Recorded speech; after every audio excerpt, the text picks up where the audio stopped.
La función básica del Estado es extorsionar a la gente con violencia, pero prevenir que otra persona lo extorsione con violencia para recibir los impuestos. No es que yo quiera armar un timeline, pero nos estamos yendo medio del origen, ¿no? A un poco casos vanguardistas, ¿no? Casos contemporáneos. Sí, pero sigue siendo igual. O sea, la gente dice, no, el Estado somos todos. No es verdad, el Estado no somos todos. El Estado es una figura, una idealización, una idea que creamos como una herramienta para poder gobernarnos mejor, para poder administrarnos mejor. Pero en la práctica, el Estado es quien administra la cosa pública durante un determinado tiempo. En nuestro caso, que teóricamente tenemos una democracia, cada 5 años vamos cambiando, y entonces el Estado lo administra, que es en la práctica lo que importa, aquel que detenta el poder para administrarlo. Y una vez más, le digo a mis chicos, ustedes tienen toda la razón del mundo en sospechar del Estado, en no creer en el Estado, porque el representante máximo del Estado durante los últimos 20 años ha sido alguien que ha estado preso. O sea, cualquier persona que tenga entre 17 a 25 años, todos los representantes del Estado han estado vinculados a casos de corrupción o han estado presos, o están presos. Entonces, claro, ¿cómo le vas a decir, oye, tú crees en el Estado? Pero si la autoridad máxima de eso que tú me estás diciendo, todos están presos, han estado presos o han terminado vinculados a casos de corrupción. Escúchame. El Estado es violencia, siempre no puede dejar de ser violencia. Si el Estado no te cobra impuestos violentamente, mira que se llaman impuestos. Sí, claro. ¿Con qué le da de comer a la policía, a los jueces? Tiene que cobrar y tiene que cobrar violentamente. Nadie te va a dar la plata gratuitamente. Te hacen creer que tú vas a pagar impuestos porque crees en... No es verdad. Escúchame, mientras vaya teniendo preguntas te voy a ir parando. O sea, el solo logismo de Estado no representa una colectividad. Yo creo que sí, ¿no? Solo que no a todos. No. A algunos. No, a ver, un ratito. No confundamos nación con Estado. Ya. La idea de nación es una buena desambiguación. Es un conjunto de gente que tiene características comunes. Y todos solemos ser multinacionales, como el Perú. Porque dice, el Perú es una nación. Una nación es un conjunto de gente que tiene pasado común, idioma común, religión común. O sea, tienen ciertas características que los hacen una unidad. Ya. ¿En qué se parece un Ashánica con un Ashuart o un Aymara con la tercera generación de descendientes de un japonés? Y todos son peruanos. Sí. El Perú no es una nación, el Perú es un país plurinacional. Ya. Y al mismo tiempo cada uno de nosotros pertenecemos a varias naciones. Tú podrías pensar que incluso los equipos de fútbol son como naciones. Sí. Entonces, tú puedes ser de la nación de Alianza, de la nación de la gente que vive en Lima. Dentro de Lima de repente podríamos hablar de determinadas zonas y además del Perú. Tú eres todo eso al mismo tiempo. Eso es nación. Estado es la organización que hace un grupo de personas para administrarse. Entonces, ¿es una comunidad? No, es una herramienta. Es como una empresa, literalmente es como una empresa. O sea, hay un representante y hay un grupo de gente que tiene determinadas características. Pero regresando a lo que estábamos hablando antes, que es muy interesante. Sí, todo es interesante, amigo. Lo que pasa es que nos saltamos esto que a mí siempre me llama mucho la atención. Dale. Cuando los seres humanos empiezan a establecer los primeros estados, básicamente hacían 3 cosas. Soldados que cuidaban esa tierra, hombres que cultivaban, cosechaban y hacían la labor de la tierra en sí para conseguir el alimento, y los administradores. Esas eran las 3 funciones básicas. Ya. Entonces ahí pasa un fenómeno interesantísimo. Ninguna de esas 3 cosas la puede hacer la mujer. Porque no puede defender, porque no tiene las características físicas para pelear como, no, que las amazonas... Ya, mitología, ¿no? Esa es una leyenda, ¿no? Ya. O sea, ponga a cualquier mujer frente a un hombre, que se agarren a golpes, a ver quién gana. Ponga a cualquier hombre frente a 4 mujeres que se agarren a golpes. A ver quién gana. No, pues es que hay mujeres en la UFC. Ya, 2, 3. Pero no es, pues. Y no es por ser machista y nada por el estilo. La mujer físicamente no tiene la misma fortaleza que los hombres, en términos generales. Wow. Entonces, la mujer no podía ser soldado. la mujer no puede trabajar la tierra con la misma intensidad con la que la trabajaban los hombres. Recuerda además que estamos hablando de épocas en que no había ni siquiera ganado para poder ayudarse con la tierra. Se hacía todo a mano. Correcto. Y la administración, en donde tal vez la mujer podría entrar, regresa a al mismo problema que tienes con el tema de ese soldado. Porque en esa época el que mandaba era el más fuerte, el que se organizaba y el que podía imponer su voluntad a los demás. Entonces, a la primera que una mujer diría, yo opino, 2 cachetadas y chao, ya no opinas. Entonces, a partir del descubrimiento del Estado, la mujer desaparece de la capacidad de poder intervenir en tomar decisiones para la comunidad. Desaparece, salvo que sea miembro de una realeza en donde de todas maneras siempre tiene un papel secundario, contadas excepciones, ¿no? Pero desaparece, se vuelve, en la mayor parte de los casos, y cuando digo millones de mujeres, se vuelven propiedad de algún hombre, una cosa. Y como es una cosa que puede ser deseada por otro hombre, la tapas para que no la desee otro hombre y dices que Dios quiere que la tapes. Está la burka, el velo, que la mujer no exponga. Pero si hacemos un paralelismo en cuanto a lo que es, o sea, vamos a hablar desde el Homo sapiens sapiens, la última glaciación hace como 30.000, siempre hay... El Estado empieza hace 15. Ya. Hace 15.000 años, por alguna razón, en algunas partes del mundo, casi al mismo tiempo, empiezan a quedarse en determinadas zonas estos grupos de nómades a conformar los primeros asentamientos. A eso voy, o sea, cambiar el nomadismo por el sedentarismo, ahí arranca, digamos. Arranca. O sea, como dice la teoría, ¿no? Lo que te enseñan desde el colegio y tal vez en los primeros ciclos de la universidad, oye, ya no están viviendo con lo último, ya hay una bodega para guardar un par de cosas. Había una zona del Ponto donde había buena pesca. Había una zona donde había más arbustos y más comida. Y empiezan a probar con las semillas y entonces dicen, bueno, esta tierra hay que cuidarla y empiezan a organizarse para cuidarla. Pero esa organización, vuelvo a lo mismo, era una persona más fuerte que se imponía sobre los demás y luego se imponía sobre otras organizaciones similares y las juntaba. O sea, 2 pequeños cacicazgos que luchan, uno pierde, el otro gana, ya es un cacicazgo más grande, que luego se convierte en un reino peleando con otros, que luego se convierte en un imperio esclavizando. Sí. O sea, cuando una entidad determinada, un reino, sometía a otro, esclavizaba a los prisioneros que quedaban de la batalla y de esa manera iban creciendo. Y así se van formando los imperios, los persas, los asirios, los romanos, lo que sea que hayas estudiado hasta que pasas al feudalismo. Sí. Pero la creación del Estado en esos momentos es un fenómeno importantísimo. Las feministas no hablan de eso y deberían. Es lo que genera que la mujer asuma el papel que va a tener esos 15.000 años hasta más o menos entrar a la Ilustración, que no cambia del todo, de convertirse en propiedad de otro ser humano que sea masculino. Y eso no va a cambiar hasta el siglo XX, hasta 1914 al 1918, con la Primera Guerra Mundial, en que mueren tantos hombres que son necesarias las mujeres en los trabajos que normalmente hacían los hombres. En el Perú la mujer vota en el 50 y tantos.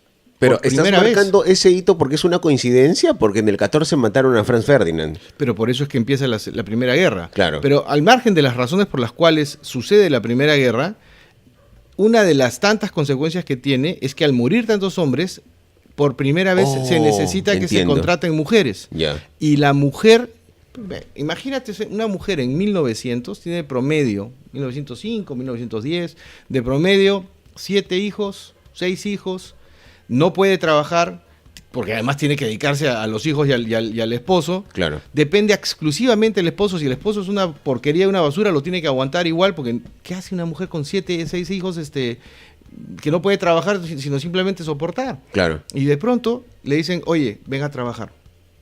Y empieza a ganar dinero. Ya no depende del hombre. Y ahí nomás, 30 años después, la píldora anticonceptiva. Ya no tienes que tener los hijos que la sociedad esperaba que tuvieses. Ya puedes esperar, escoger. Empiezas a tener independencia. Y esa es la gran revolución. Y el 50% de la humanidad más, el 51% de la humanidad ingresa o tiene la posibilidad de ingresar a la PEA a poder decidir sobre su propia vida. Es un fenómeno interesantísimo, pero no se habla mucho de eso. No, todo es indicar que no. Y otro de los fenómenos es el tema de la virginidad. ¿Ya? Porque la mujer, cuando se convierte en una cosa, propiedad de alguien, mira hasta qué punto, y eso no es que era hace muchísimos años.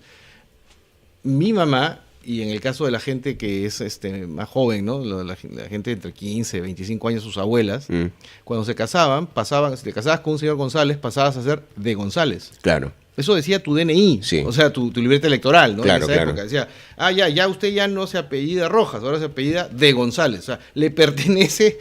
Eso es ayer. O sea, y esa es la mentalidad de esta persona es de tal persona. No podían haber cuentas de banco sin permiso del esposo, no podían viajar sin permiso del esposo. No podían votar. Eran propiedad de alguien. Sí. Y eso es muy enforzado, no sé si la palabra existe, pero lo refuerza mucho la religión. Porque la mujer se vuelve un misterio para el ser humano. Porque dicen, la mujer no pelea. La mujer no administra, la mujer no cultiva con la fuerza, con lo que lo hace el hombre. ¿Para qué está? ¿Para qué la hizo Dios?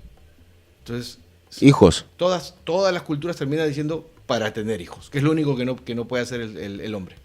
Entonces, si la mujer sirve, básicamente está en la tierra para tener hijos, ¿qué es lo más nueva que puede estar si esa es su finalidad? Virgen. Claro. Entonces, tú vales porque seas virgen. De hecho, el ícono más importante de la cultura judeocristiana occidental, ¿quién es la mujer por excelencia? María. No es María, es... ¿Qué viene antes de María? Eva. No. ¿Cómo le llamas a María normalmente? ¿Cuál es su título? ¿La Virgen? La Virgen María. Sí. Lo importante es que sea virgen. Sí. Y es tan virgen que incluso da a luz y sigue siendo virgen. Claro. O sea, sin contar que concibe y sigue siendo virgen. Sí. O sea, la idea de la virginidad es como hiper importante para esta cultura. Es más, en la primerísima infancia uno ya le llama Virgen María y tal vez reza el Ave María y usa la palabra virgen, pero no sabe que virgen tiene la acepción de no haberse inaugurado en la vida sexual. Los niños dicen virgen y no saben lo que es ser virgen. Claro. Entonces se refuerza mucho esa idea y a las mujeres, creo que eso ha cambiado, pero desde chiquititas, tú tienes que llegar virgen al matrimonio. El hombre no importa, pero la mujer virgen al matrimonio. Sí. Y tiene que ver con esta creación de miles de años, de cientos de años, del Estado, y que cada uno cumple un papel, y el papel de la mujer es dar un montón de hijos, ¿no? Y el cambio recién se realiza en estos últimos 70 años. Es fuerte. Es bien interesante cómo estamos cambiando tan rápido algo que ha durado tanto tiempo, ¿no? Yo diría que los movimientos estudiantiles, y ojo, yo siendo sanmarquino y de letras, diría que ahora mismo son medio incipientes, ¿no? No porque no se organicen, sino por el cero caso. De pronto te puede cambiar una malla curricular, de pronto te cambia un sílabus, pero ya llegar a lo que era en antaño, yo creo que no. Y apareces en esa columna y te mencionan como uno de los pilares. Sí, ojo, no es autobombo, ¿eh? Y después me dan duro también. Sí, también. A ver, yo creo que incluso en nuestro caso, o sea, yo en el 97 y 98 salí con un grupo de alumnos de la universidad más grande en esa época, que era la San Martín. La San Martín era privada, pero era la más numerosa. Entonces sacamos más o menos una cantidad importante de gente a la calle. Pero más que... A ver, ¿qué pasa? Cuando los estudiantes universitarios salen a la calle a luchar por el Estado de Derecho, es muy distinto que salgas a luchar porque quieres que te suban el sueldo, porque quieres que te den mejores condiciones de... No, estás luchando por el país. O sea, claro. Sonará grandilocuente, pero es verdad. Acaba de sacar a los miembros del Tribunal Constitucional, o los fujimoristas, y movimos un poco a la calle y salió un montón de gente. Sin embargo, pasa lo mismo que pasa ahora, ¿no? O sea, y ahora pasa más grave todavía. En estas marchas de estudiantes, con marchas con las que muchos pueden estar de acuerdo y no ir, pero en la práctica, ¿cuánta gente sale a la calle del universo de estudiantes? Que pasó con nosotros. En esa época en el Perú habían 800.000 estudiantes. ¿Ya? Y salimos a las calles 20.000, 25.000. Salimos 3 veces, las que yo estuve, ¿no? ¿Somos representativos? 20.000 de 800.000. ¿Son representativos 400 o 500 que salen ahora?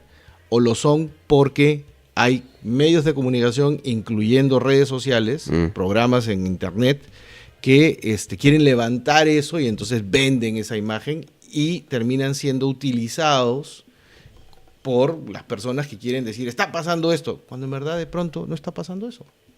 Porque en este país debe haber más de 1 millón de personas que estudian. Pero me estás bajando los caballos de la generación Z y la bandera pirata de One Piece. Ok, tienes 300 personas que se representan a sí mismas, pero ¿representan realmente algo? O una vez que salen a la calle, alguien que tiene un programa de televisión dice, están diciendo que Dina es una desgraciada. Que puede que Dina sea una desgraciada, pero ¿realmente la generación Z dice que Dina es una desgraciada? ¿Realmente la generación Z dice que...? No, porque no está organizada, pues. La generación Z define a los que nacieron entre los años, creo que 90 y 2000. Yo diría un poco más jóvenes. No, voy a buscar la definición de Google.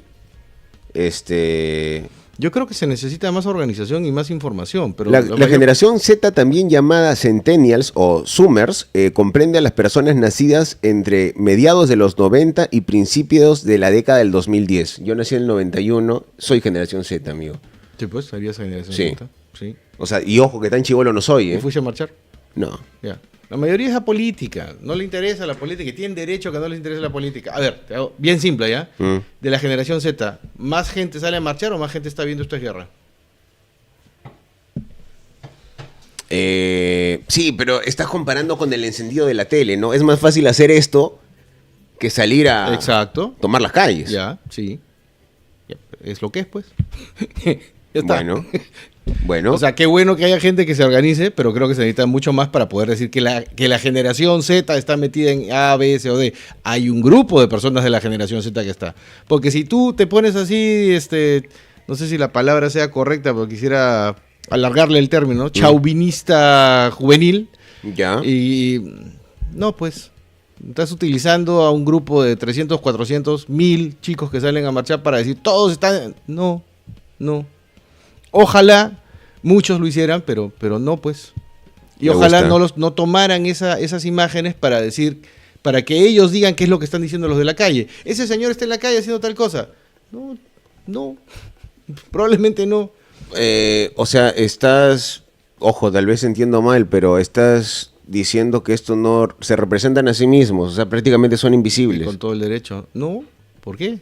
O sea, yo también me quiero representar a mí mismo. Y la gente que llenó la Plaza San Martín en noviembre del 20, en el momento del cambio Vizcarra-Merino de Lama. Yo creo que son 3/4 partes de lo mismo. Y la gente que salió a marchar contra Castillo, cuando Castillo nos dijo a todos quédense en sus casas, también. Y yo estuve ahí. Ya. Y serían, pues, no sé, ahí creo que tranquilamente podrían haber sido 50.000 personas. Ya. Pero... igual no se representan a sí mismos también. Cuando tú veas 1,5 millones, 2 millones de personas en la calle, ya, ahí está pasando algo. Mientras tanto, es un grupo de gente que piensa de una manera determinada y hay otros que van a levantar eso, es mi opinión. Y que los medios masivos saben maquillar bonito, ¿no? En el plano de cámara, según lo que dices. A mí me parece que en el tema de Merino, por ejemplo, eso fue completamente orquestado desde los medios de comunicación. Vizcarra gastó 300 millones de soles durante la pandemia en medios de comunicación, que se estaban muriendo de hambre porque ninguna empresa te ponía plata porque estábamos en medio de la pandemia. Sí. Entonces, ¿cómo se puede comprender que el país que ha tenido los peores resultados en cuanto a manejo de pandemia, la mayor cantidad de muertos por millón de habitantes, que el gobierno haya sido un absoluto desastre y ahora estén votando por este señor? Y que ningún medio de comunicación, o sea, durante el tiempo que duró esto, hiciera o dijera algo. O sea, Vizcarra salía todos los días a la 1 de la tarde a hablar y acá no pasaba nada.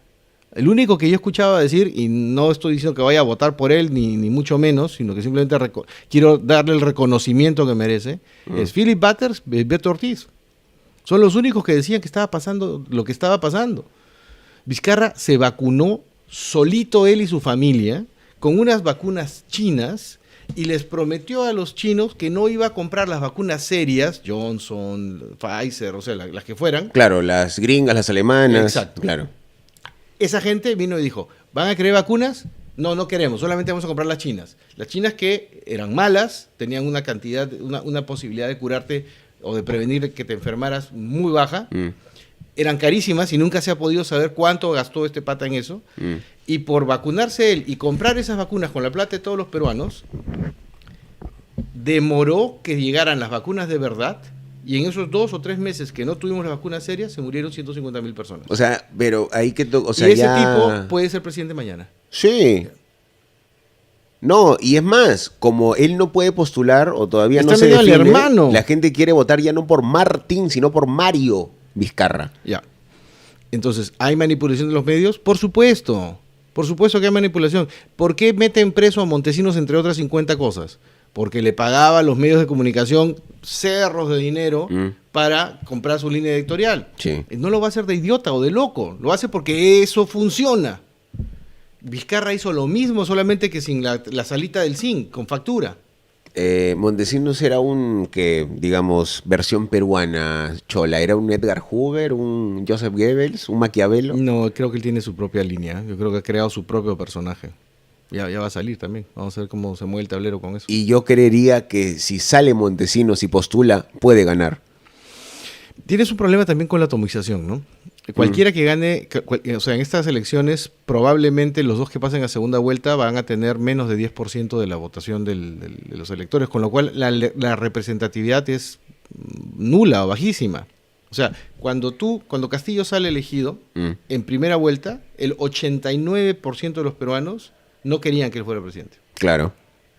La idea de la segunda vuelta te hace creer que tienes legitimidad, pero no la tienes, pues, hermano. Simplemente no te están dando otra opción. Es como elegir en ese caso era Keiko y Castillo, entre el SIDA y el cáncer. El cáncer. O lo que tengo yo, de pronto. No te queda otra. Y eso no es legitimidad. El hecho concreto es que este señor y esa señora sacaron juntos menos votos que los blancos, viciados y nulos. Wow. Pero el sistema hace que este tipo de situación termine dándonos un presidente, además, pusilánime, porque no tiene Congreso ni representatividad real. Pero escúchame, nunca gobierna. Quiero un ratito al número que dices. Si ganó finalmente, si esto fuera otro tipo de plebiscito, de referéndum, ganó el no. Sí, Oye, claro. ¿sabes qué? No quiero ninguno. Exacto.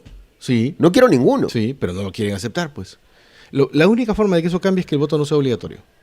El día que el voto no sea obligatorio, recién vamos a tener políticos de verdad. Y nunca va a pasar. No, porque los que están necesitan que sea obligatorio. O sea, si el voto es obligatorio, el político no tiene que chambear 5 años. Solo chambea 2 meses.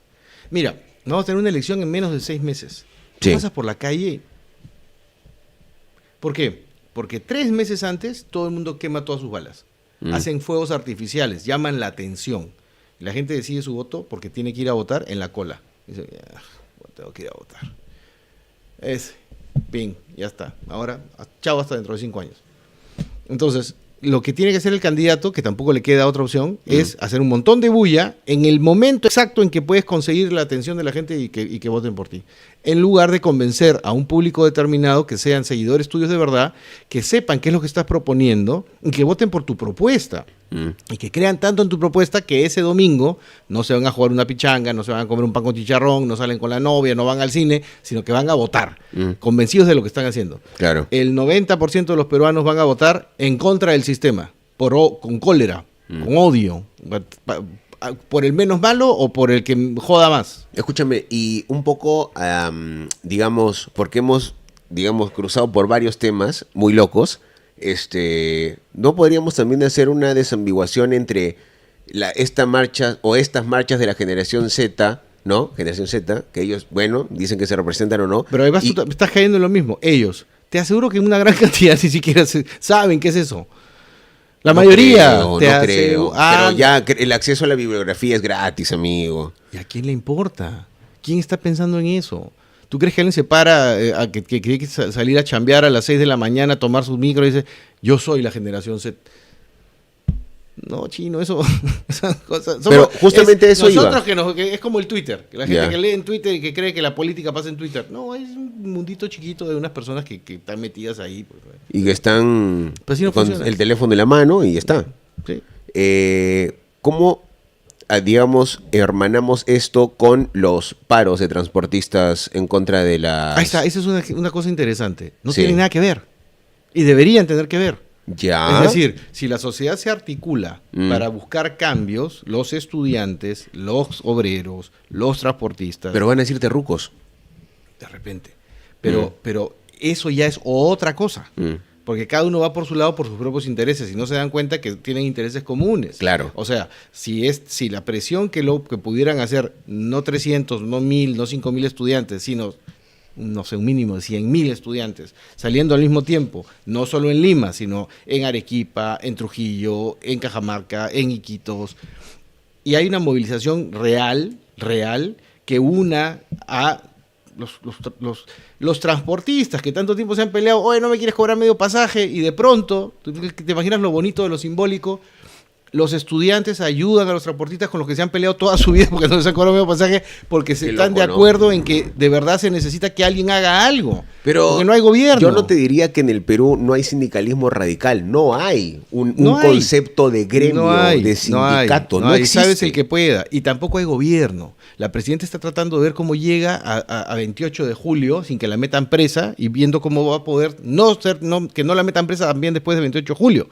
Y eso pasa con cada sector de este país. O sea, el Ministerio Público se sacan la mugre entre ellos para ver quién va a ser el fiscal. El Poder Judicial se pelea con los congresistas se pelean con el Poder Judicial. La presidenta está viendo cómo... No hay una política de gobierno, no hay una dirección. No estamos yendo a ningún lado. Cada uno está tratando de cuidar su feudo y sálvese el que pueda. Ya, pero a lo largo, en 204 años de historia de mi débil República Peruana, no sé, te puedo decir... cuando yo estaba en cuarto de secundaria hubo la huelga del SUTEM en el gobierno de Toledo, fue fuerte, ¿no? En los 70s fue la huelga policial, que salieron los militares y le dijeron déjense huevadas y se acabó todo. Pero estos movimientos masivos en 200 años, yo la verdad que nunca nos pusimos de acuerdo. Eran más comunes antes y la represión era menos eficiente. Hoy la represión puede ser bastante más... eficiente para evitar que estas cosas sucedan, ¿no? Pero tarde o temprano va a pasar. Lo que pasa es que también, ¿a quién le reclamas? ¿Tenemos realmente un presidente que pueda hacer algo? No, pero digamos que los congresistas tienen su número por región, ¿no? También representan a su cielo, a su suelo, a su tierra, ¿no? Muchos no pueden ni ir a sus regiones porque los agarran a pedradas. No hay una representación real. O sea, el sistema ha colapsado. Y no termina de irse todo al diablo porque la gente le da flojera. Porque está más preocupada en salir a buscárselas para comer, O sea, mira, es que lo de los transportistas ya es el colmo. ¿Ya? O sea, un chofer de bus dice, yo tengo que hacer un paro y detener la ciudad para que no me maten. Cuando lo único que tiene que hacer el Estado es evitar que me metan un balazo. O sea, esa es tu chamba. Yo soy liberal. Lo mínimo que tiene que hacer el Estado es cuidarte. Porque ya tú... caes ante la extorsión legal del Estado, pagando tus impuestos, que es que echas gasolina, que es que te compras algo, si facturas con tu factura, y un gran etcétera. Entonces, al final del día, el tema es extremadamente simple. Lo mínimo que hace el Estado es cuidarte, lo mínimo, o sea, ya, no lo eduques, no le des de comer, no, simplemente procura que otra persona no lo extorsione, y no se puede. Lo que pasa es que eso pasa con un montón de actividades, pero la de los transportistas está muy exhibida. O sea, el bodeguero de la esquina no puede unirse con otros bodegueros y cerrar todos un solo día, pues se mueren de hambre. Y después no van a poder pagarle al extorsionador. Pero el microbusero para de funcionar y para en las arterias de la ciudad. Entonces ahí lo ves más. Pero es un problema muchísimo más grande. ¿Eh? Mira, desde siempre, yo diría, oye, ¿sabes qué? Hoy va a haber paro. Hoy va a haber marcha. Normalmente yo diría, y ojo, es más, yo creo que hay un sesgo ya entre mi propio comentario, porque yo pienso, ¿dónde se va a ver? De repente en Breña, Cercado, ya Jesús María, de pronto, un par de cuadras de la Arequipa. Hoy te cuento que han cerrado el círculo del óvalo de Miraflores con los buses. ¿Sí? Hoy la Panamericana Sur también ha estado bloqueada. La Panamericana Norte también. Por la avenida Ayacucho en Surco. Esa ya es una Lima en la que... Ahí hay organización, ¿ves? Lo de ella sí hay una organización de los transportistas. Sí. A la cual deberían haberse sumado los estudiantes. Deberían. Pero son 300, pues. ¿Cuántos son? ¿Eso sí te parece representatividad? Ni siquiera, o sea, hay un momento en que la gente ya sale, como pasó con lo de Castillo. La gente salió porque Castillo dijo quédense en sus casas. No, es que yo te hablo de la consecuencia inmediata. Si el alumno no va a clase, bacán, hoy vacaciones. Pero si el transportista no chambea, nadie llega a su trabajo. O sea, yo creo que... sí, claro, por eso te decía, esa es una arteria importantísima del sistema. Claro. Entonces, eso sí puede empezar a generar algo, ¿no? Ojalá. Pero ojalá los estudiantes los apoyaran, por ejemplo. Pero de verdad, pues, ¿no? O sea, no 4 o 5 personas. ¿Ya podría yo decir cuenta regresiva para la primera vuelta? Es en abril. No, todavía falta mucho. En este país falta mucho. No sabemos quién va a ser el presidente. Ni siquiera se han definido los candidatos.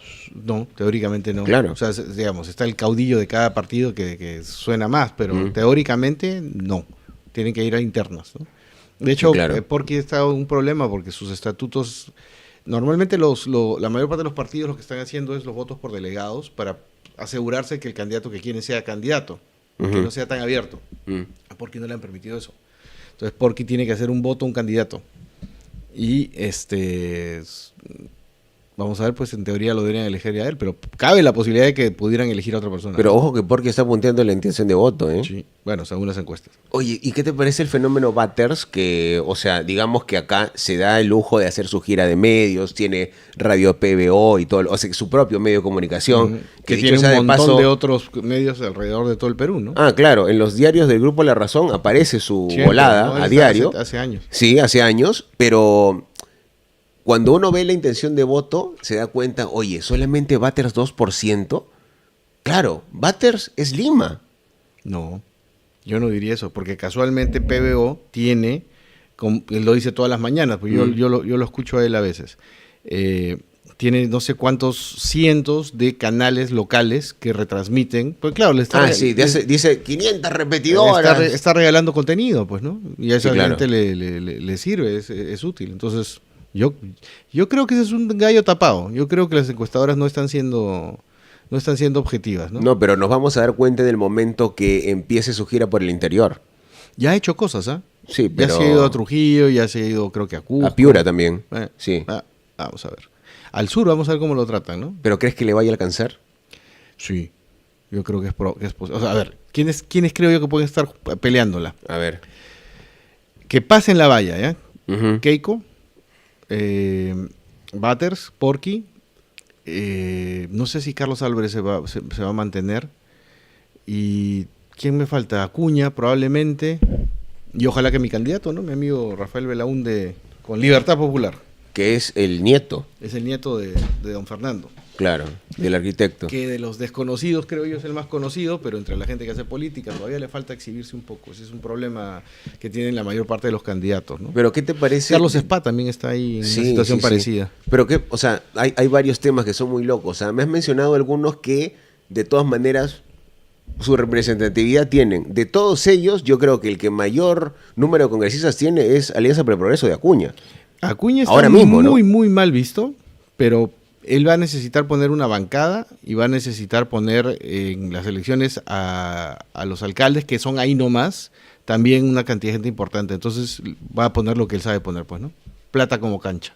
Ya. Y supongo que si tiene asesores le dirán, tú ándate de viaje para que no tengas nada que ver en esto, porque está muy mal visto, pues, o sea, mira lo que pasa en Trujillo y el pata viajando, pues, o pasándose con su Rolls Royce o su Bentley, no sé qué carro tiene. Pero ahí está, pues. No, pero una cosa es meter ¿Para qué lo eligen? Una cosa es que te alcance a meter a tus esbirros al legislativo y otra cosa es que te puedas poner la maja y pacha, ¿no? Pero en base otra cosa es que te metas a la casa de Pizarro. Pero está gobernando. Sí, yo sé. En base a eso está gobernando. No, y es más, se ha turnado, porque Acuña ha sido gobernador, alcalde y presidente regional. No, las tres cosas. Pero gobierna el Perú. Tiene varios ministros que son de su partido y que son los que le permiten a Dina seguir estando en el poder. De todas maneras, amigo, pero a lo que voy es que la banda presidencial no se la va a poner. Yo sé, pero, a ver, para mí, en mi humilde opinión, es una persona extremadamente clientelista, ¿no? Es alguien que utiliza el poder económico para tener poder político, para poder tener más poder económico. realmente el país o no, lo que quiere es tener la posibilidad de intervenir en las decisiones del Estado para poder seguir teniendo más favores del poder, ¿no? Y ¿sabes lo que me preocupa mucho? Es que dicen que en el norte, donde raya, sin duda, es más, en mi época todavía se decía... Rayaba, ya no. Ándate a Trujillo y pregunta por él. Ya no es igual, ¿eh? O sea, ya la etapa de que cambió el sólido norte aprista por Alianza por el Progreso ya no. Vamos a ver si sus candidatos logran que la organización política pase eso, porque tú puedes decir, no, Alianza por el Progreso no es Acuña. Pues ese puede ser una estrategia, ¿no? Ya. Que sí es, ¿no? Porque claro. Alianza por el Progreso sin la plata de Acuña no existe. Sí, claro, total. Pero vamos a ver si lo logran, ¿no? Lo que hay gente que le aplaude son que ayuda a los pobres y tal. No, pero los ayuda en base a subvenciones, o sea, no les da la caña de pescar, les da el pescado. ¿Y a cuántos? O sea, de la cantidad de gente que realmente... Mejor si fuera un gobernador que trabajara realmente en las necesidades de su región, probablemente generaría las circunstancias para que no haya inseguridad y la gente pueda trabajar y ganarse su propia plata, ¿no? No, Acuña... Bueno, yo no te diría que nosotros tenemos los gobernantes que merecemos o los que nosotros elegimos, porque el sistema nos obliga a elegir gente de este tipo. Lo que hay que cambiar es el sistema. No debe ser obligatorio votar. Debe ser algo absolutamente voluntario que genere que los partidos políticos tengan que hacer su trabajo de verdad. Si el voto no fuera voluntario, mejor dicho, si el voto no fuera obligatorio, los partidos de verdad tendrían que convencer a la gente de votar. Ahorita no tienen que hacer eso. Lo que tienen que hacer es hacer un escándalo antes de las elecciones para poder brillar, que los vean y conseguir un votito. Cuenta la leyenda que normalmente los que fueron primero alcaldes de Lima, después cuando postularon a la presidencial... Nunca lo han hecho. No la vieron. No, ninguno. Ni Andrade, de Somos Perú, ni Castañeda, ni Orrego, ni Belmont, ni del Castillo... No. Nadie, no se pudo. No, ninguno. Y es que hay en provincia también mucho resentimiento hacia Lima. Los políticos chauvinistas les hacen creer a los provincianos que la culpa de todo la tiene Lima. Y hace 20 años que los recursos que antes se quedaban en Lima y que manejaba Fujimori, razón por la cual Fujimori es tan famoso y querido por el grupo de gente que quiere a Fujimori, es porque recuerdan cuando Fujimori se quedaba con esa plata y ese mismo dinero lo utilizaba para hacer obras donde probablemente había un montón de corrupción, pero la obra se hacía. Entonces, la gente que pensaba, roba pero hace, estaba contenta. Hoy esa plata llega a los gobiernos regionales y no se hace nada. Y se pierde. O no se gasta, o se gasta mal. Entonces, no es culpa de Lima, no hay un centralismo. La cantidad de gobernadores regionales que terminan yéndose presos cada vez que cambian es abrumadora, ¿no? Un día no le puedes echar la culpa a Lima, o sea, es la gente que tú escoges. Arequipa es un ejemplo clarísimo. Pero escúchame, después de tantas estas ecuaciones infértiles que no surten, porque hemos tirado la lista larga de los que fueron alcaldes de Lima y no pudieron a la presidencial, ¿no te parece una fórmula esa? O sea, las 2/3 partes del país están en Lima, pero finalmente los que van a decidir... Tercera parte. La tercera, perdón. Y claro, los otros 2/3. Pero, o sea, amigos, ¿no les parece que esa fórmula no va? O sea, tal vez ser alcalde de Lima te invalida para ser presidente.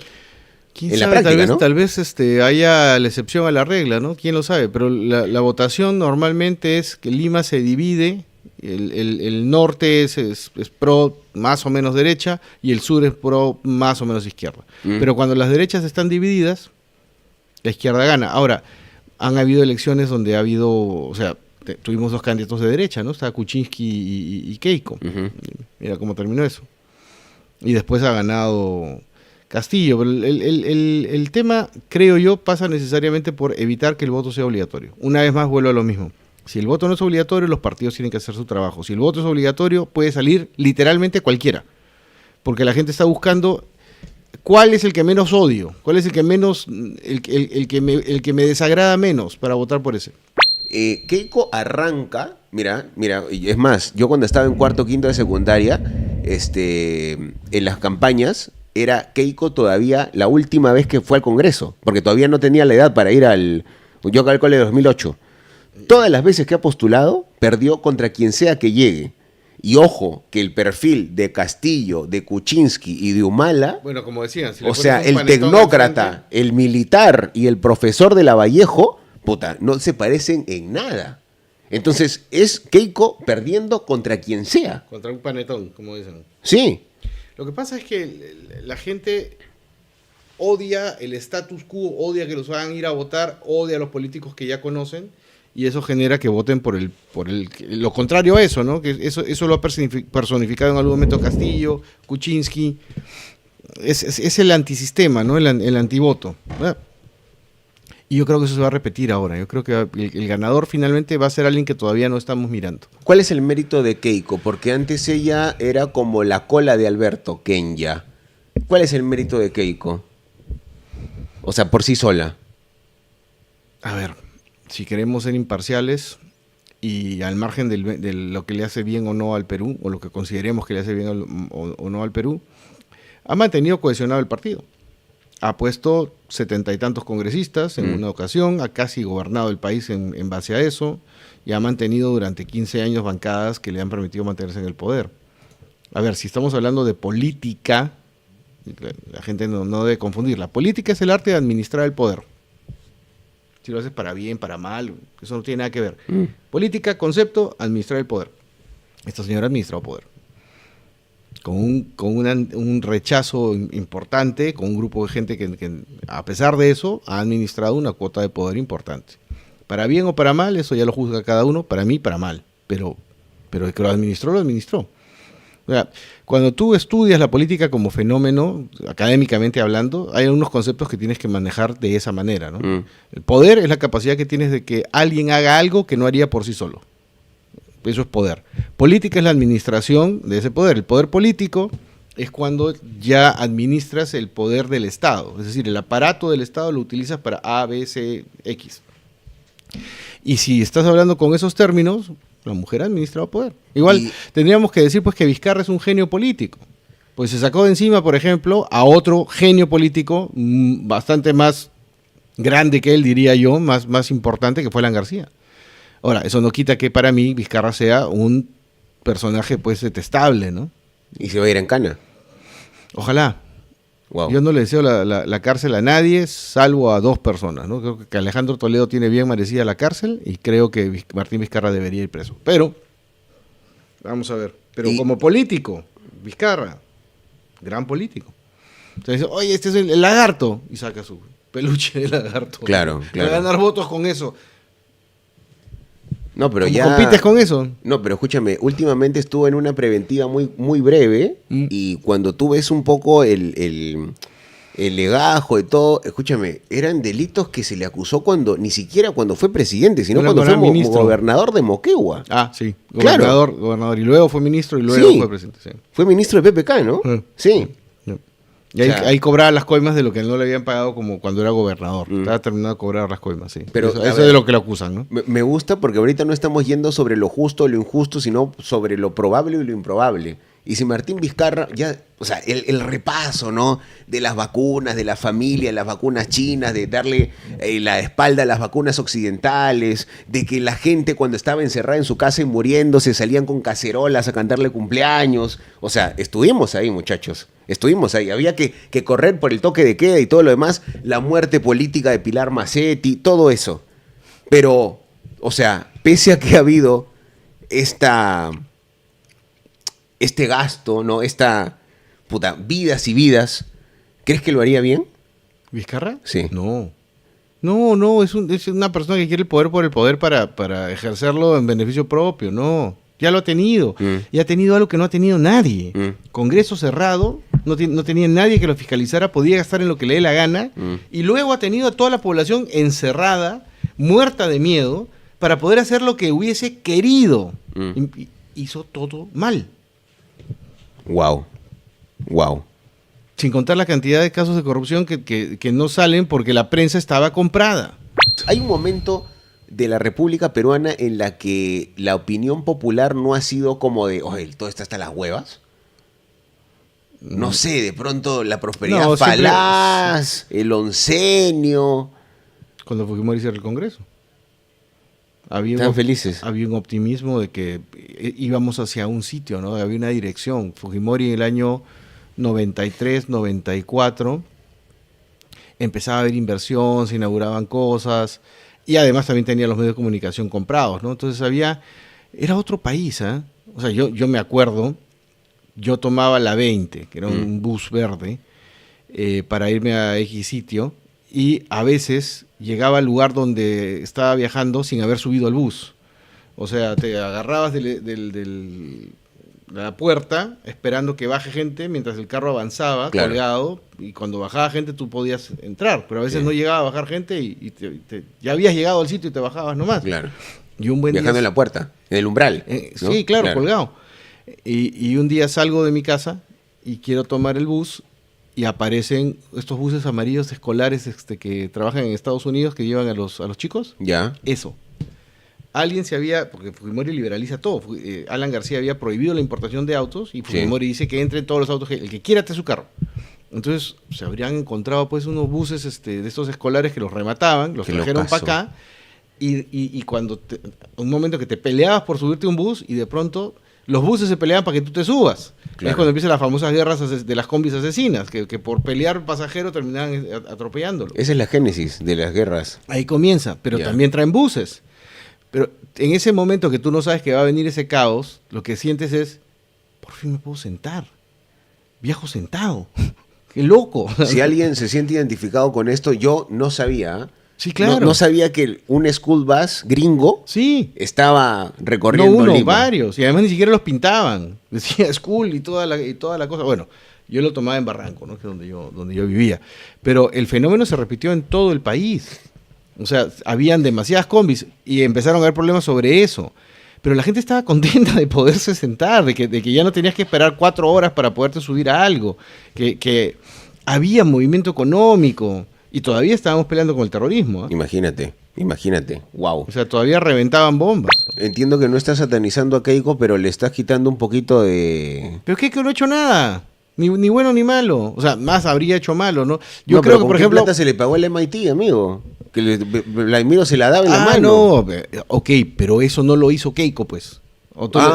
Pobrecita Keiko. Si a Keiko, que estudió en el Recoleta, le pagaban la pensión del Recoleta con la plata del Estado, ¿es culpa de Keiko? No. Ya. Es todo lo que digo. No digo que esté bien, solamente digo que bueno. no se le debe... Ahora, sí creo que es responsable de no haber hecho lo suficiente para cogobernar, por ejemplo, con Kuczynski, que en ese gobierno hubiera sido algo fabuloso. Totalmente. Creo que es responsable de un montón, o sea, creo que su bancada ha velado más por sus intereses partidarios o los de ella misma que los intereses del Perú. Y eso es malísimo. Sí. Que haya cometido un delito del que sé que se le acusa, yo creo que no. Si hay otros, pues que la acusen, ¿no? Pero ¿no te parece que también hay un tema de estrategia de medios? Porque, o sea, yo creo, desde la perspectiva de Keiko, que tiene su representatividad en el Congreso, que en los 15 años que perdió no dejó gobernar el oficialismo, porque tampoco, o sea, las instituciones, otro tema, pero ella pudo tender puentes. Sí, claro, y no lo hizo. O sea, a ver... Escúchame, con todo lo que puedas odiar o amar a Fujimori, que la hija no permita que indulten este pata que está viejo, con cáncer, pudriéndose en un... Eso ya la pinta bastante como ser humano, ¿no? No, y que tenga que aparecer Kenji como prócer, ¿no? Como mártir. Sí. O sea, por eso, o sea, como el personaje a mí me parece muy malo. O sea, no me gusta. Cero. No, pero no creo que pésima. No creo que sea una delincuente porque hasta ahora no veo pues que en qué. Si ha recibido plata para generar determinadas leyes, etcétera, bueno, si se le prueba. Porque todos los que dicen que hay que respetar el Estado de Derecho son los primeros en decir y hay que meter preso a todos estos corruptos. Claro. Ya. ¿Dónde están las pruebas? El Estado de Derecho pero sin pruebas. ¿Cómo haces? O sea, ¿porque te parece? ¿Porque un periódico dijo? ¿Porque escuchaste mucho en la internet? No, es que a lo que voy es que para los fujimoristas, que no son pocos, ellos no son los malos. Ahora sí son pocos. Al fujimorismo le ha pasado lo mismo que al APRA. El APRA ha tenido un sólido 30% toda la vida, que nunca le sirvió para llegar al gobierno. Mucho más tiempo, ¿no? Porque es toda la vida de Víctor Raúl. Pero el fujimorismo cierra Fujimori Y aún en su peor etapa mete congresistas, o sea, en las siguientes elecciones. Claro. Y luego llega a tener un 30% sólido, ¿no? De gente que votaba por Keiko, así Keiko saliera, no sé, haciendo algo abiertamente malo, la gente votaba por ella. Claro. Eso bajó a 20 y tantos, luego bajó a 19, 18, luego ha bajado a 11. Yo creo que el fujimorismo duro hoy no es más de 5 o 6%. Y si Batters, Porky y Álvarez la rascan bien, de repente logran que no pase la valla y chao, se olvidaron el tema de lo... Chao Fujimori, porque una sola vez que los fujimoristas no pasen la valla y desaparecen. ¿Y eso es consecuencia de que la estela del padre ya no le alcanza? Yo creo que no. Yo creo que el chino se murió en un momento no apropiado políticamente. Les hubiera convenido más que se muriera unos 6 meses antes de las elecciones, ¿no? Desgraciadamente, estoy hablando muy fríamente, claro, políticamente hablando, ¿no? Claro. No el ser humano Alberto Fujimori, sino el ícono Alberto Fujimori, claro, hubiera favorecido más a su hija si es que fallecía pues en un momento electoralmente vivo, ¿no? O sea, porque ya sería como convertirse en un ícono, ¿no? Se martiriza de alguna manera la figura, ¿no? Serían como los funerales de Chacalón o de Velasco, de Ferrando. Algo así. La gente haciendo cola en el Museo de la Nación. No ha pasado eso, ¿no? ¿Te parece que no? No pasó. Yo conozco un par de personas que me dijeron, hice cola 4 horas para besar el féretro de Alberto. Yo fui a ver el funeral. O sea, paré ahí, no entré, porque había una cola enorme. Y doy fe de que mucha gente lo fue a ver y que el señor representa y es querido por muchas personas. Yo pasé por ahí como a las 12:30 de la noche y consideré que era un acto... o sea, me pareció interesantísimo como una cuestión histórica ir en primera persona a ver eso, ¿no? Ya. Y efectivamente la cola era de 4 cuadras y eran las 12:30 de la noche. Creo que además hacía frío. Y seguía llegando gente. Bueno, cuando muera Melcochito igual lo van a velar ahí, ¿no? No creo. ¿O deberían? Tal vez. Bueno, íconos, amigo. Íconos. No, yo sé que es un ícono, pero lo que pasa es que el chino fue un ícono político. Eso mueve otras fibras. Eso sí. No, pero más fuerte también la que fue bastante, y acá viene mi siguiente pregunta, porque pues estamos yendo un poquito sobre el perfil de cada candidato, el fallecimiento de Alan. También fui al funeral de Alan. Cuando junta a los hijos de sus 2 mujeres, ¿no? 3. 3, claro. Carla es su primer matrimonio, Pilar es el segundo y la señora Chisman es el tercero. Y sí, efectivamente, ¿no? Pero no, Federico Dantón, que es fácil, está en tercero y secundaria, tomó la palabra y dijo, espérenme, muchachos, ¿ah? Sí, definitivamente es parte de la historia de nuestro país, ¿no? O sea, y vivirlo en primera persona es de alguna manera interesante, ¿no? Y es presidenciable de aquí cuando le toque. ¿Querrá meterse en política? Yo no sé, depende mucho del partido, ¿no? Yo creo que Lapra va a sobrevivir algunas décadas más, sí. No, pero yo nací, bueno, más bien crecí escuchando solo el Lapra salvará al Perú. ¿Sabes de dónde viene, no? No tengo la menor idea. Un alto, no va a ser la historia corta, ¿no? Pero un dirigente aprista que iba a ser fusilado, le preguntan si tiene una última voluntad, unas últimas palabras, y dice, solo Dios salvará mi alma y solo el APRA salvará al Perú.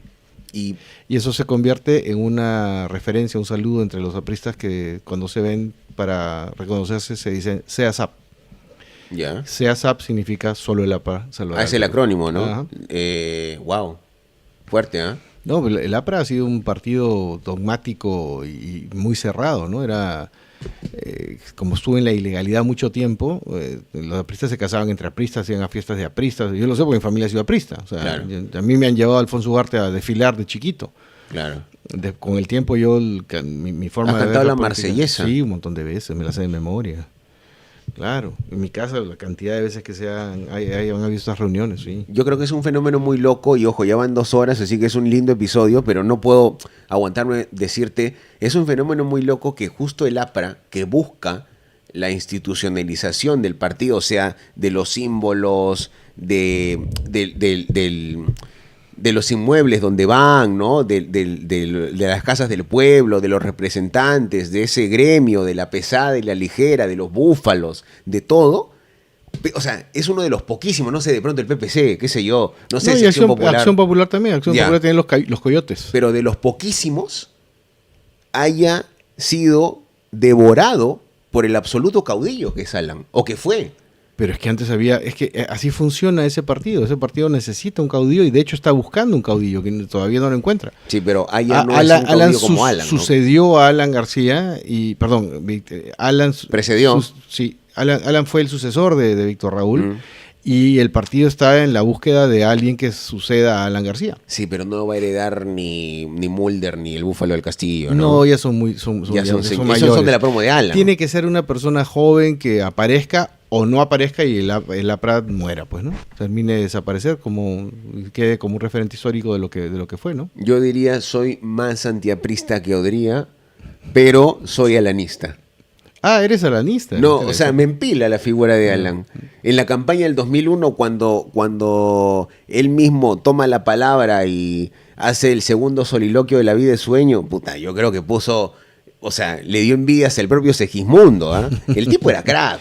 No, era un genio político. Hablo de la figura, ¿no? Genio político y académicamente también. O sea, tú ves en YouTube los videos de él dando cátedra. Yo fui uno de sus alumnos en algún momento en la Escuela de Gobierno de la San Martín y te quitabas el sombrero. O sea, era un personaje. Ojalá siguiera vivo. O sea, yo sí creo que ese tipo de personajes ayudarían a que el país tuviera un sendero más claro hacia dónde quiere ir en lo político, ¿no? Con todas las cosas con las que puedes estar en desacuerdo con él. ¿Qué opinas de Carlos Álvarez? Rápido. Carlos creo que es una persona con buenas intenciones. Me parece un tipo que además conoce bastante de la realidad peruana, pero no tiene los técnicos a su alrededor para poder implementar un buen gobierno. Creo que eso podría ser algo que le falle. Ahora, si es inteligente, se rodeará de las personas correctas, pero el partido político en el que está me parece que no ayuda en ese aspecto. Y le van a sacar de todas maneras el tema de su sexualidad, ¿no? Tarde o temprano. En este país que es muy conservador, probablemente eso vaya a generarle algún problema. Yo creo que el Perú demostró, aparte de Keiko, la estela del padre buena y mala, que tú dices que cada vez disminuye, pero no sé si estamos preparados para votar por una mujer, y menos por un homosexual. Yo creo que no. Me da pena porque me parece que eso nunca debería ser un tema, ¿no? No debería ser, pero digamos que los criterios de evaluación dependen más o menos de cómo está desarrollada la sociedad, ¿no? Y la nuestra como que no está a la vanguardia mucho. Desgraciadamente. Uno de los errores graves, de Alan te puedo tirar 3 episodios, pero creo que él se negaba a pagar la deuda, ¿no? Claro, lo que él dice es, la deuda es muy grande, que no es una deuda que él generó, es una deuda que él recibe. Claro. Y no se puede pagar porque si la pagamos no podemos desarrollar nuestro país. La voy a pagar con el 10% de mis exportaciones. Y cierra las fronteras. O sea, tú no podías importar cosas para que las divisas se quedaran en el Perú. Entonces, tú entrabas a una bodega y solamente encontrabas chocolate Winters, o Sublime, o Sorrento, o sea, el 5% de las cosas que encuentras hoy, ¿no? Claro. 2 tipos de cerveza y paras de contar. Eso generó que el empresario peruano, en lugar de aprovechar la circunstancia, mejor dicho, la aprovechó, pero la aprovechó para mal, porque tú estabas obligado a comprarle a él. Entonces claro. no mejoraba nada, lo peruano no era de una buena calidad porque no competía con nadie. Entonces, ¿cuál era la pregunta? Alan seguiría robando si estuviera vivo. Bueno, en su primer gobierno nunca pudieron probarle que robó, pues, ¿no? Desgraciadamente para sus contrincantes, ¿no? Porque la persona que lo quiso acusar también cometió delitos y entonces eso le quitó Y en el segundo gobierno nunca pudieron vincularlo realmente a algo. O sea, la verdad es que la razón por la cual él termina tomando su vida es porque lo acusan de que ya después de haber terminado su gobierno le pagan una cantidad de dinero mínima respecto la obra por la cual se supone que él estaba recibiendo una coima era multimillonaria. Sí. Y dicen que él estaba recibiendo una coima de $50,000, me parece, por dar una conferencia, que es algo que se estila con todos los presidentes. Yo creo que ahí querían hacerlo pisar el palito. En eso sí yo, no sé en otras cosas, pero en esa yo creo que Alan García era absolutamente inocente. Además, he defendido a una persona que estuvo en esa banda y que de alguna manera fue coaccionado a decir que si él traía a Alan García al proceso, él podía tener algún tipo de beneficio, ¿no? Pero medio raro, ¿no? Que digamos en toda la región y en particular en el Perú, que todos los presidentes hayan tenido algo que ver con el Club de la Construcción, menos Alan. Podría pasar porque ¿Te parece? No lo necesitaron. O sea, está probado que en su gobierno, funcionarios de su gobierno se corrompieron. No, eso imagínate. está hiperprobado. Acuérdate del señor Nava, que era su secretario y terminó siendo ministro. Lo que no hay es el nexo que demuestre que Alan fue finalmente quien recibió plata de ahí. Hasta ahí no llegan, pues. ¿Y no crees que también él habrá decidido despedirse temprano de la fiesta para evitar eso? No. Yo creo que lo ha hecho ganando la historia. Porque dentro de 40 años, cuando nadie sepa quién fue Alan García y simplemente se vea qué hubo, van a decir, ya, pero nunca hubo un vínculo. Porque al final lo que vas a chequear son los expedientes. Y en el expediente llegas hasta el viceministro, ni siquiera llegas al ministro. Claro, sí. Él habla mucho de los círculos, ¿no? Que se van... Él lo que quería, achicando. Si me preguntas, es ganar la historia, ¿no? O sea, dejar ese legado. En fin, tomó su vida, ¿no? Hay gente que cree que eso es una cobardía, hay gente que cree que hay que ser muy valiente para hacerlo. ¿Tú qué crees? No, yo creo que la vida siempre va a estar por encima. Uno debe lucharla hasta el último día, ¿no? Claro. Dicen que... Pero entiendo su posición, no la comparto. Entiendo que puede ser una opción. No es la que yo tomaría. Dicen que él tenía un tema muy Además fuerte está porque... en Suiza, todo el mundo sabe. ¿Cómo? Está en Suiza. Sí, claro, está en Suiza. Escúchame, pero dicen que él tenía un pavor absoluto porque su padre estuvo en la cárcel mucho tiempo. Sí, por aprista. O sea, él creo que lo conoció a los 5 años. Es una de las cosas que te decía yo del APRA, ¿no? O sea, yo he conocido varias personas que su padre y su madre estaban presos en algún momento por apristas. ¿Y quién los cuidaba? ¿La abuela? Sí, algo así. Sí. O sea, muchos apristas han pasado años en el exilio, años presos, años perseguidos, escondidos. Era muy común. Entonces eso hizo que el APRA fuera una organización muy sectaria, muy compactada, ¿no? Escúchame, solamente la última, porque de verdad, ¿por qué el nieto del arquitecto no está en Acción Popular? Que ahorita se le están peleando dos virreyes como Vitocho y... ¿Quién más? Bueno, o sea, él me ha contado que prefiere que la gente no crea que está tomando el partido porque tiene el apellido, ¿no? Que prefiere hacerse su propio camino. Hay gente que puede pensar que porque Acción Popular ha tenido esto del problema de los niños y tal vez en parte sea eso, pero lo otro me parece a mí interesante, ¿no? Que haga su propia huella, ¿no? Claro. De hecho es hasta a veces contradictorio, porque hay lugares donde dicen, Belaúnde, ya, entonces voy a votar por Acción Popular. No está yendo por Acción Popular, está yendo por Libertad Popular. Claro. Y, o sea, que esté Vitocho, que esté de pronto va a aparecer Díez Canseco y todo lo demás, esta suerte de virreyes, bueno, pues que cambió el talante, cambió la filosofía. Les ha tocado hacer algo de limpieza en el partido, ¿no? También. Sí, ¿no? Pues porque tienen que sacar a los niños y todos los que están vinculados a casos de corrupción en el Congreso, ¿no? Claro. Bueno. Es interesante que Acción Popular haya colocado tantos congresistas, ¿no? Es un partido que, digamos, después de Fujimori se daba por muerto, ¿no? Pero yo creo que hoy Acción Popular... ¿Cómo se llamaba este congresista? Como dice Alan, no hay... ¿Johnny Lescano? Sí. Como dice Alan, cuando creen que uno está muerto, no se confíen. Ese no está muerto. No, pero hoy creo que hablar de Acción Popular es, no sé, pues tomar fotos con rollo de cámara, ¿no? No sé, sabe. Vamos a ver qué pasa ahora. Bueno, la descripción la tienen. Bueno, chicos, encantado de trabajar a su lado. Puta, de verdad que se quedan muchísimos comentarios, pero ya vamos a acostumbrar a la gente a que vamos a entregarles un episodio por semana, amigo. Y también en tu canal, que ahora el link está pegado en esa transmisión, para que vayan a ver los extractos y también las ediciones verticales, amigo. Eso es chino para mí, pero vayan. Bueno, acá la gente se empila y dice, fueron 100.000 por conferencia, así lavaba su plata, pero es que ese charlatán. Ahí ponen por conferencia, pero solamente se dio una, o sea, se probó que solamente había dado una. Bueno, pero escúchame, el único ministro que no cambió de todas las carteras en todo el segundo gobierno fue el señor Chang. Ya, pero Chang era educación, el que estaba vinculado a este tema en teoría era Cornejo. ¿Pero en qué universidad daba las charlas? Bueno, sí. ¿Y Chang qué es? La San Martín siempre ha tenido un poco esa cercanía, se suponía, con el partido aprista, ¿no? Sí, ¿no? Sí, bueno. Pero eso tampoco es delito, pues. No, claro. O sea, es más, no hemos hablado nada de los libertarios, ¿eh? Pero creo que ese es un lindo capítulo. Sí. Es un lindo capítulo. Bueno, chicos, gracias. Ojo, yo les prometí 2 horas, han sido muchísimo más de 2 horas. Muchísimo más de 2 horas, porque estamos acá desde las 8:20 y ya son las 10:20.